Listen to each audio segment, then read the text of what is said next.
শিবরাত্রি উপলক্ষে গাজলের আলাল অঞ্চলে মহানন্দা নদীর ঘাটে ভক্তদের ভিড়। রবিবার সকাল থেকে মহানন্দা নদীতে জল নেওয়ার জন্য ভক্তদের ভিড় জমে যায়। উত্তর দক্ষিণ দিনাজপুর ছাড়াও মালদা জেলার বিভিন্ন এলাকার মহাদেবের ভক্তরা ঘাটে ভিড় করেন। মহানন্দা নদী থেকে জল নিয়ে স্থানীয় আলাল সর্বজনীন শিব মন্দিরে পুজো দেন ভক্তরা। শিবলিঙ্গে জল ঢেলে পুজো দিয়েছেন তারা। শিবরাত্রি উপলক্ষে নদীঘাটে বসেছে মেলা।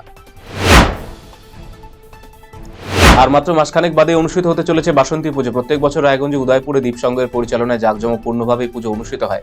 এবার তাদের ব্যতিক্রম হবে না। তারই অঙ্গ হিসেবে রবিবার উদয়পুরে বাউল মাঠে অনুষ্ঠিত হলো বাসন্তী পুজোর খুঁটি পুজো। পুজো কমিটির সম্পাদক মিঠুন ঠাকুর বলেন, এবারে তাদের পুজো পঞ্চমতম বর্ষে পদার্পণ করেছে। সোমবার থেকে শুরু হয়ে যাবে মণ্ডপ নির্মাণের কাজ।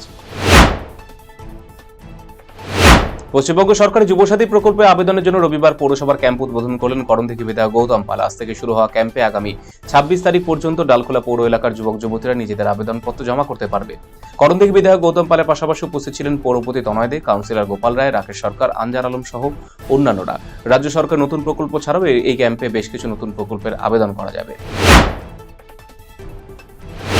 রবিবার সারা রাজ্যে প্রত্যেকটি বিধানসভা কেন্দ্রে শুরু হলো যুবসাথী ফর্ম তোলা এবং জমা দেওয়ার কাজ। বেকার যুবক যুবতীদের জন্য মাসিক ভাতা প্রদানের উদ্দেশ্যে রাজ্য সরকারের যুবসাথী রেজিস্ট্রেশন ক্যাম্প সারা রাজ্যের সাথে সাথে শুরু হলো পূর্ব মেদিনীপুর জেলা কোলাঘাটেও। কোলাঘাট ব্লকের অন্তর্গত পানশিলা গ্রামে আজ থেকে শুরু হলো এই ক্যাম্প। সকাল থেকে ক্যাম্পে যুবসাথী প্রকল্পে নিজেদের নাম নথিভুক্ত করার জন্য প্রচুর যুবক যুবতী লাইন দিয়েছে।